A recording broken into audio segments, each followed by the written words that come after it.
ഈ പാകിസ്ഥാൻ എന്ന് പറഞ്ഞാൽ നമ്മൾ ഉടനെ ഓർമ്മയിൽ വരുന്നത് ഭീകരതയുടെ ഉറവിടം എന്നാണ്. അതുപോലെ പലസ്തീനെ കുറിച്ച് ഇപ്പോൾ ലോകം മുഴുവൻ തെറ്റിദ്ധരിക്കുന്ന ഒരവസ്ഥയിലാണ് നീങ്ങുന്നത്. ഈ ഹമാസ് എന്ന് പറഞ്ഞാൽ പലസ്തീനായി തീർന്നിരിക്കുകയാണ്. പലപ്പോഴും ആ പലസ്തീൻ ജനത തെറ്റിദ്ധരിക്കപ്പെടുകയല്ലേ? തീർച്ചയായിട്ടും.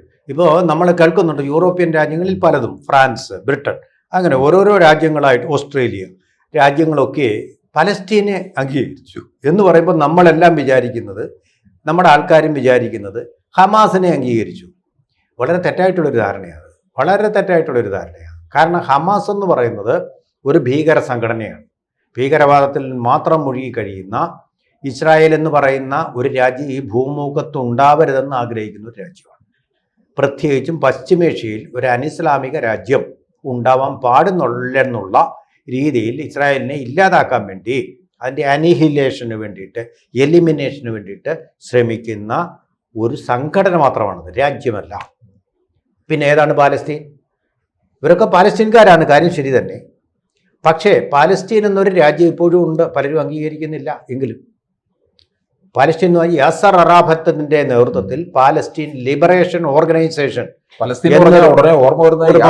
യാസർ അറാഫത്ത് ഇന്ദിരാഗാന്ധിയെ കെട്ടിപ്പിടിച്ച് നിൽക്കുന്ന ആ ചിത്രം, തലയിൽ ആ പ്രത്യേകം MA ബേബിയൊക്കെ മധുരയിലൊക്കെ ചാർത്തി, ആ വസ്ത്രവും ചാർത്തി ഇങ്ങനെ ചിരിച്ചും കൊണ്ട്, പ്രത്യേക ഇംഗ്ലീഷ് സംസാരിക്കുന്ന ആളാണ്. ലഡാക്ക് എന്ന് പറയുന്നതിന് പറഞ്ഞാൽ ലഡാക്ക് എന്ന് പറയും. ആ ഉച്ചാരണത്തിലുള്ള ഇംഗ്ലീഷും ഒക്കെ സംസാരിച്ചുകൊണ്ട് ഒരു കൊച്ചു മനുഷ്യൻ ഇന്ദിരാഗാന്ധിയെയും ആശ്ലേഷിച്ചുകൊണ്ട് നിൽക്കുന്ന ചിത്രം പലപ്പോഴും ഇന്ത്യയിലേക്ക് സന്ദർശനം നടത്തി അവർ തമ്മിൽ ഇന്ത്യയുമായിട്ട് വലിയ സൗഹാർദ്ദം ഉണ്ടായിരുന്നതാണ്. പക്ഷേ അങ്ങനെ ഇരിക്കുമ്പോൾ ഈ പാലസ്തീൻ ലിബറേഷൻ ഓർഗനൈസേഷൻ ചില ഭീകര പ്രവർത്തനങ്ങൾ നടത്തി. പക്ഷെ അത് അവരുടെ മണ്ണിലായിരുന്നില്ല ഒരിക്കലും. ഒന്ന്, എൻഡബി വിമാനത്താവളം, വിമാനം പിടിച്ചടക്കി. എൻഡബി എന്ന് പറയുന്ന താവളത്തിൽ ഇസ്രായേലിൻ്റെ ഒരു വിമാനം യാത്ര മുഴുവൻ ഇസ്രായേൽക്കാരാണ്, അവരെ ഉൾപ്പെടെ പിടിച്ചടക്കി അവിടെ ഹൈജാക്ക് ചെയ്തു. അങ്ങനെയാണ് ഈ ഹൈജാക്ക് എന്ന് പറയുന്ന ഒരു വാക്ക്, ബന്ദികളാക്കൽ എന്ന് പറയുന്ന ഒരു വാക്കുണ്ട്. ഉടൻ തന്നെ പക്ഷേ ഇസ്രായേലിൻ്റെ വളരെ എലീറ്റായിട്ടുള്ള അവരുടെ ഇൻ്റലിജൻസ് വിഭാഗം തിരിച്ചറിയുകയും അവിടെ വന്നൊരു കമാൻഡോ ഓപ്പറേഷൻ നടത്തിക്കൊണ്ട്, ലോകത്തിലെ ആദ്യത്തെ ഏറ്റവും 100% വിജയമായിട്ടുള്ള ഒരു കമാൻഡോ ഓപ്പറേഷൻ വഴി അവരുടെ മൊസാദിൻ്റെ സഹായത്തോടു കൂടി മുഴുവൻ ബന്ദികളെയും മോചിപ്പിച്ച് അവരുടെ നാട്ടിൽ കൊണ്ടു. അങ്ങനെ ഒരു സംഭവം നടക്കുന്ന, വിമാനം റാഞ്ചി കഴിഞ്ഞാൽ പിന്നെ എല്ലാവരും നിസ്സഹായരാവുക ചെയ്യുന്നത്. കാരണം എന്താ? തോക്കും കൊണ്ടാണ് ഈ ഭീകരന്മാർ നിൽക്കുന്നത്. ആരെങ്കിലും രക്ഷപ്പെടുത്താൻ ചെന്ന് കഴിഞ്ഞാൽ ഈ യാത്രക്കാരെ വെടിവെക്കും. അപ്പോൾ പിന്നെ ആ മിഷൻ ഈസ് ഫെയിൽഡ്. ഇവിടെ അതല്ല, അവർ മോചിപ്പിച്ച് ഇത് ബന്ധികളാക്കാൻ ശ്രമിച്ചവരെ തടവിലാക്കിക്കൊണ്ട് തിരിച്ചു വന്നു. അന്നാണ് ഇസ്രായേലിൻ്റെ ആ ബുദ്ധി എത്രമാത്രം ഉണ്ട്, അതിൻ്റെ മൊസാദിൻ്റെ പവർ എത്രമാത്രം ഉണ്ടെന്ന് ലോകം മനസ്സിലാക്കി. പിന്നെ ഒരിക്കലും മ്യൂണിക്കിൽ നടന്ന ഒളിമ്പിക്സിൽ 7 പേര് എന്നാണ് എൻ്റെ ഓർമ്മ, 7 ഇസ്രായേൽ അത്ലറ്റുകളെ അതിൽ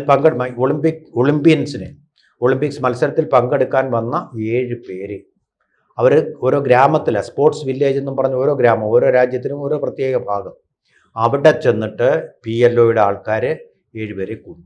ഇത് രണ്ടും ചെയ്തിട്ടുണ്ട്. ആ ചെയ്ത കാലത്തുമാണ് നമ്മൾ അവരുമായിട്ട് സൗഹാർദ്ദം സ്ഥാപിച്ചുകൊണ്ട് നിന്നത്. അതിൽ പ്രതിഷേധിക്കുകയൊന്നും ചെയ്തില്ല. കാരണം അവർ ഒരു തുണ്ട് ഭൂമിക്ക് വേണ്ടി നടത്തുന്ന ഒരു സമരമാണ്. ആ ഒരു തുണ്ട് ഭൂമി എന്ന് പറഞ്ഞാൽ ഇപ്പോൾ അവർക്കുണ്ട്. അവിടെ അവർ ഭരണവും നടത്തുന്നുണ്ട്. ആ ഭരണം നടത്തുന്നത് മഹമ്മൂദ് അബ്ബാസ് എന്ന് പറയുന്ന ആളാണ്. അയാൾ ഹമാസിൻ്റെ ആളൊന്നും അല്ല. പിന്നെയോ അദ്ദേഹം പാലസ്തീൻ ലിബറേഷൻ അതോറിറ്റി, ആ വ്യത്യാസം നമ്മൾ മനസ്സിലാക്കണം. യാസർ അറാഫത്തിൻ്റെ സംഘടനയുടെ പേര് പലസ്തീൻ, ശരിക്കും ഇതിൻ്റെ ഉച്ചാരണം ഫലിസ്റ്റീൻ എന്നാണ് പറയുന്നത്. നമ്മളത് പോകേണ്ട, ആളുകൾക്ക് മനസ്സിലാവില്ല. പലസ്തീൻ ലിബറേഷൻ അതോറിറ്റി, അതിൻ്റെ ചെയർമാനാണ് മഹമ്മൂദ് അബ്ബാസ്. രാജ്യം എന്ന് പറഞ്ഞാൽ ഉണ്ട്, പക്ഷേ അതിൻ്റെ വിസ്തൃതി എത്രയെന്ന് ചോദിച്ചാൽ എനിക്കും പറയാൻ കഴിയില്ല. കാരണം ഒരു തുണ്ട് ഭൂമി മാത്രമേ ഉള്ളൂ. അത് കേന്ദ്രീകരിച്ചിരിക്കുന്നത് വെസ്റ്റ് ബാങ്ക് എന്ന് പറയുന്ന സ്ഥലത്താണ്, ആ പശ്ചിമേഷ്യയിൽ തന്നെ ഇസ്രായേലിനോട് ചേർന്ന്. പക്ഷേ ഇസ്രായേലിൻ്റെ ഒരൊറ്റ മിസൈൽ പോലും ആ പ്രദേശത്തേക്ക് പോയിട്ടില്ല. അവിടെയുള്ള ഒരൊറ്റ പലസ്തീൻകാരനെ ഇന്നു വരെ ആക്രമിച്ചിട്ടില്ല. ഇസ്രായേലിൻ്റെ ആക്രമണങ്ങളെല്ലാം ലക്ഷ്യമിട്ടിരിക്കുന്നത് തീവ്രവാദികളായിട്ട് ഹമാസുകളും അവർ ഹ്യൂമൻ ഷീൽഡായിട്ട് ഉപയോഗിക്കുന്ന പാലസ്തീൻകാർ, അതിൽ സ്ത്രീകളുണ്ട്, കുട്ടികളുണ്ട്, രൂപമില്ല. പക്ഷേ അവരുടെ ഹ്യൂമൻ ഷീൽഡാണ്. അത് മറികടക്കാതെ ഇസ്രായേലിനെ പലസ്തീൻ തീവ്രവാദികളെ അല്ലെങ്കിൽ ഹമാസ് തീവ്രവാദികളെ നേരിടാൻ കഴിയില്ല. അത്തരം ഒരു കുരുക്ക് അവിടെ ഉണ്ടാക്കി വെച്ചിരിക്കുകയാണ് ഹമാസ്. അതാണ് ഇതിൻ്റെ സമയം. ഇപ്പോൾ കഴിഞ്ഞ ദിവസം ഇദ്ദേഹത്തിന് ഐക്യരാഷ്ട്രസഭയിൽ അംഗീകാരം മാത്രമല്ല അവിടുത്തെ മെമ്പറുമാണ്.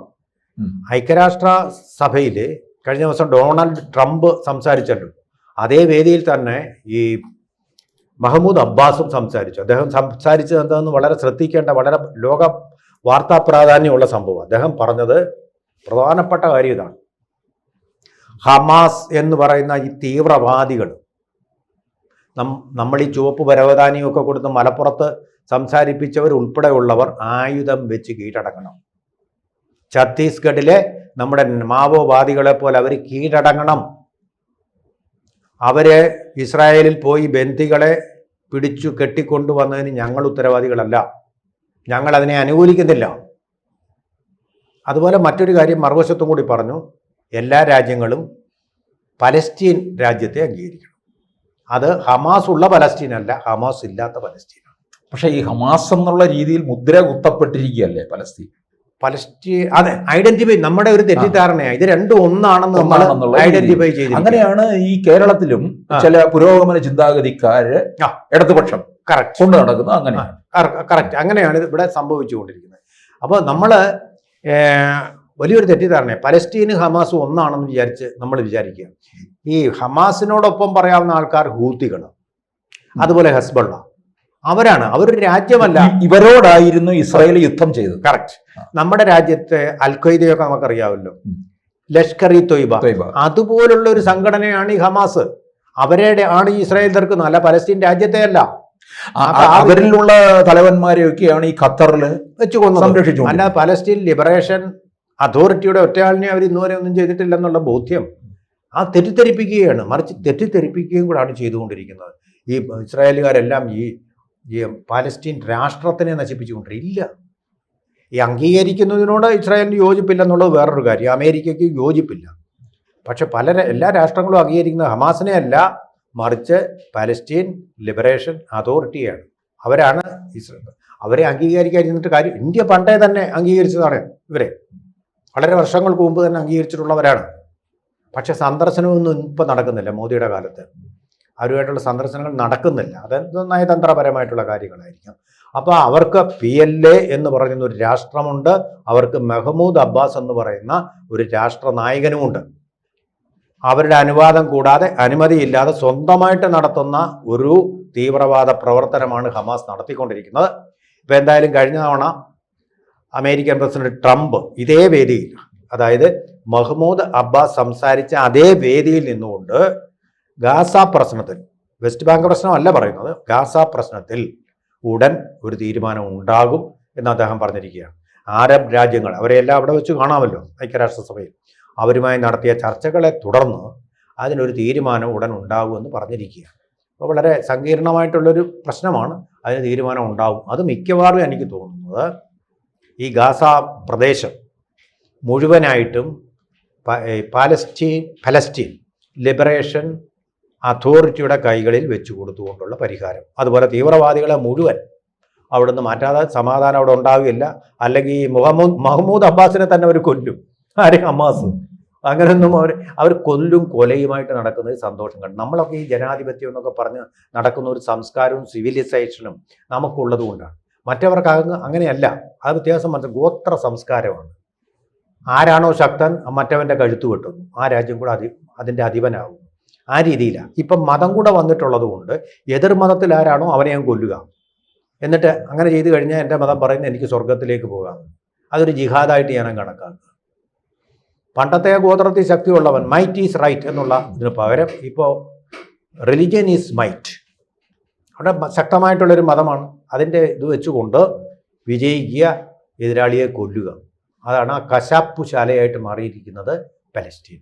അവിടെ ഇസ്രായേലിന് നിലനിൽക്കണമെങ്കിൽ സ്വന്തം ശക്തിയും ബുദ്ധിയും ഉപയോഗിച്ചേ പറ്റൂ. അവരിപ്പോൾ അതാണ് ചെയ്തുകൊണ്ടിരിക്കുന്നത്. ഇതിൻ്റെ അധർമ്മങ്ങളിലേക്കല്ല പോകുന്നത്. ഇതാണ് ശരിക്കും അവിടുത്തെ ജിയോ പൊളിറ്റിക്കൽ സിറ്റുവേഷൻ.